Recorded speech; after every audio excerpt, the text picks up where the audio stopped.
வேலுமதி பேசணும்னு ஆசைப்படுறாரு. ஆனால் ஒரு சின்ன வேண்டுகோள் விடுத்திருக்காரு. தமிழில் பேச மாட்டேன், மேடம் இங்கிலீஷில் பேசினாங்க, நானும் இங்கிலீஷில் தான் பேச போகிறேன்னு அட்ஜஸ்ட் பண்ணிக்கங்க. வாங்க வேலு.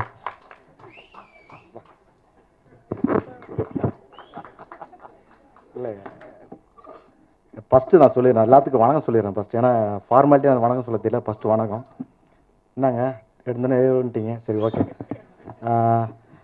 ஃபஸ்ட் ஒரு கதை என்னென்னா, மேடத்துக்கு போய் கதை சொல்லணுன்ட்டு சாரும் ராஜ்குமார் சாரும் அனுப்பிடுறாங்க.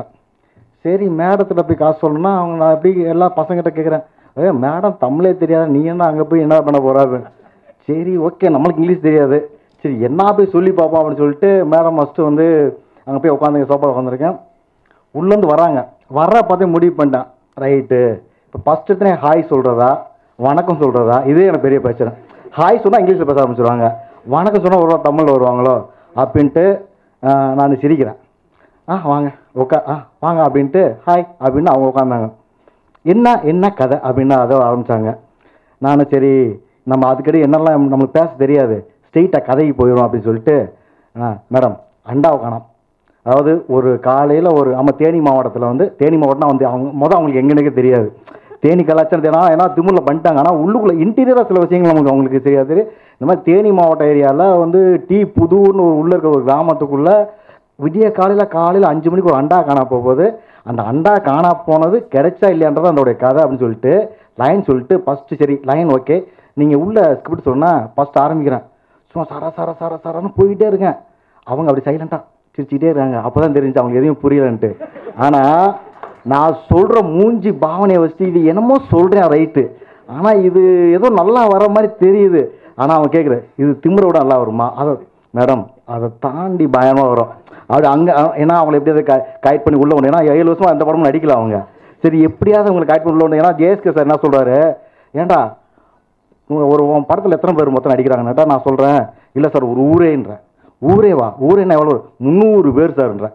300 பேரா? சரி யாராவது ஆர்டிஸ்ட்லாம் போட்டு ஃபிக்ஸ் பண்ணலாம். ஏன்னா இதெல்லாம் 300 பேர் ஃபஸ்ட் ஸ்டார்ட்லேருந்து எண்டு ஸ்டார்ட் வரைக்கும் போனால் யாராவது ஆர்டிஸ்ட்டை போடலான்னா அவர் சொல்கிறாரு, ஏதாவது இந்த ஆர்டிஸ்ட் போட்டால் பிஸ்னஸ் பண்ண முடியாது, செய்ய முடியும் அப்படின்னா, நான் அப்படிலாம் பண்ணவே முடியாது சார், எங்கள் ஊரில் நிறையா பேர் கிடக்காங்க, அவங்க நிறைய நல்லா செம்மையாக அடிப்பானுங்க, அந்த ஊர் பக்கம் நான் போய் எடுத்துக்கிறேன் அப்படின்னு சொல்கிறேன். அதுக்கடுத்து இல்லை ஏதாவது ஒன்று இந்த மெயின் ஏரியாவில் மட்டும் ஏதாவது ஒன்று பிடிக்கலாம்னா, அப்போ கடைசியாக பேசி செஞ்சு கடைசியாக சரி ஓகே நீ ஸ்ரேடி மேம் ஓகே பண்ணிடு அப்படின்னாங்க. சரி ஸ்ரேயா மேடம் வந்து அவங்க வந்து ஸ்ரேடி மேம் வந்து பிஸ்னஸ் அப்படின்ற ஏரியாவுக்கு சார் பேசவே இல்லை. அவங்க 7 வருஷம் கழிச்சு திரும்ப உள்ளே வராங்க அப்படின்னா அந்த ஒரு விஷயம் வந்து எவ்வளோ மக்கள்கிட்ட போய் ஈஸியாக ரீச் ஆகும், அந்த படத்தை கொண்டு போய் சேர்க்கறதுக்கு ஈஸியாக இருக்கும் அப்படின்னு அவர் சொல்லிவிட்டார். இப்போ நான் எப்படா அவங்கள ஓகே பண்ணிட்டு போகிறது, இல்லாட்டி போனால் அவர் அடிப்பார். ஏன்னா ஃபஸ்ட் நாள்லேருந்து 300 பேர் வச்சிருக்கீங்க, நீ என்னடா பண்ண போகிறான்னு கேட்பாருன்னு சொல்லிட்டு சரி ரைட்டு போய் 10 நிமிஷம் காசு சொல்லிட்டு அப்புறம் வந்துட்டேன். வந்தனே அதுக்கடுத்து மேம் வந்து அந்த செகண்டே இந்த கதையை நம்ம பண்ணுறோம் சரி நாங்கள் இன்ட்ரெஸ்ட் எடுக்க ஆரம்பித்தவங்க தான். அதுக்கடுத்து ஸ்பாட்டில் நான் கூட லேட்டாக வந்துடுவோம். லேட்டாக வந்து அவங்க இங்கிலீஷில் திட்டுவாங்க, நம்மளுக்கு தெரியாதுல்ல, நம்ம தான் சைஸ் அந்தவங்க போயிட்டே இருப்பேன். என் அஸ்னேட்டர் போகிறாங்க கேட்பாங்க, விஜய் அஸ்னேட்டர் இருக்கான், அவன் ஓடி போய் நின்றுட்டு மேடத்தில் திட்டுவான் வருவான். ஏன்ட்டு வந்து அதே மாதிரி நிற்பான். மேடத்தில் கேட்பேன் என்ன மேம் அப்படின்னா, விஜய் கிட்ட சொன்ன விட்டு ஞாபகம் வந்துச்சு அப்படின்னா விஜய் கிட்ட சொல்லவே மாட்டாப்புல.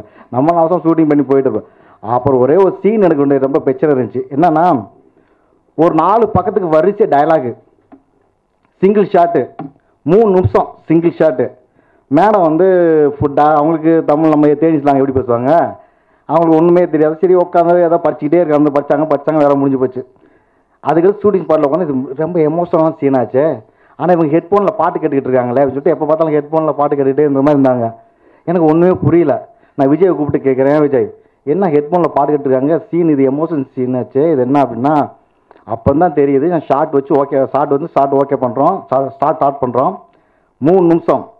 அந்த 3 நிமிஷமும் நான் வந்து அதுக்கடுத்த ரியாக்ஷன் ஷாட் எடுக்க போகிறேன். சுற்றி இருக்கவங்கலாம் என்னென்னா எல்லாமே வந்து இவங்க அழுது பேசணும், சுற்றி இருக்கவங்களும் அழுகணும், அதான் ஷார்ட்டு.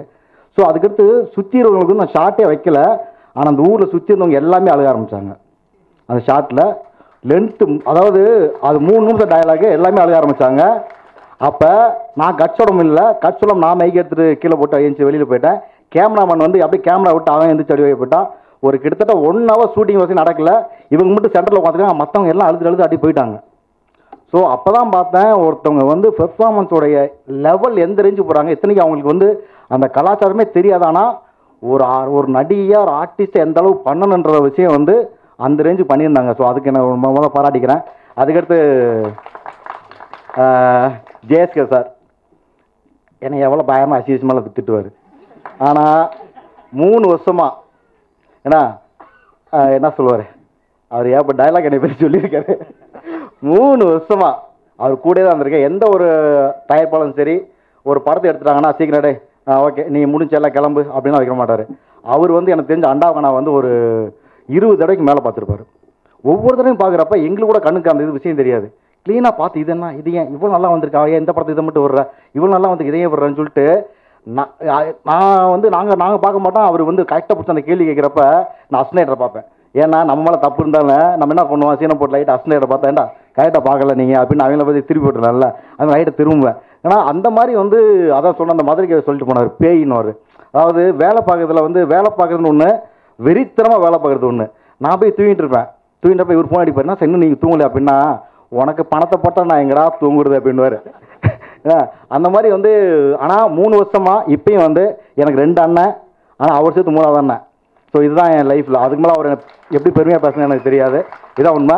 இப்போ அவர் இந்த அண்டாவுக்கான குடும்பத்தில் எல்லா பேரும் வந்துருப்பான்னு நினைக்கிறேன், அங்கங்கே இருக்கான்னு நினைக்கிறேன்.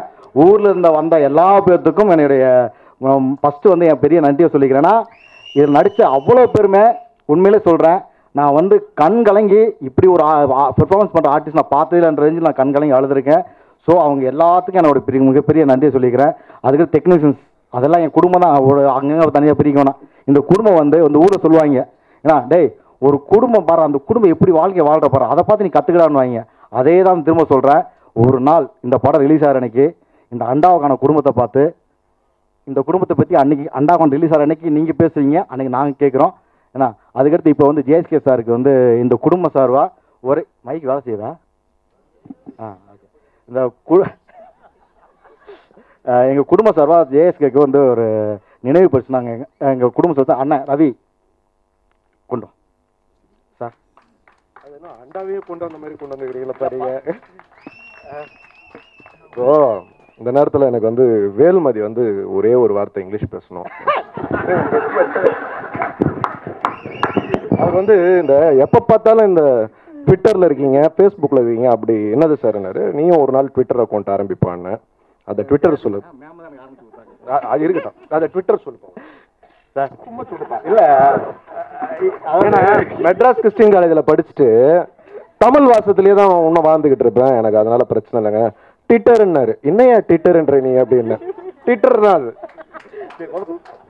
அது சாருக்கு ஒரு பெரிய அண்டாவெல்லாம் நினச்சான். ஆனால் உண்மையிலே சொல்கிறேன், அண்டா நாங்கள் நினைக்கிற தரமான அண்டா உண்மையிலே செடியில் எங்கேயும் கிடைக்கலங்க. ஸோ அதனால் நாங்கள் ஒரு ப்ரைஸ் வச்சுருக்கோம். சார் வீட்டில் கூட பார்த்துட்டு என்னடா இதை ஒன்று வாங்கிட்டு, ஆனால் இருந்தாலும் இது எங்கள் மனசு தான் சார். அது என் மனசு மட்டும் இல்லை, இந்த குடும்பத்தோட மனசு. தயவுசெய்து நீங்கள் வாங்கிக்கிங்க.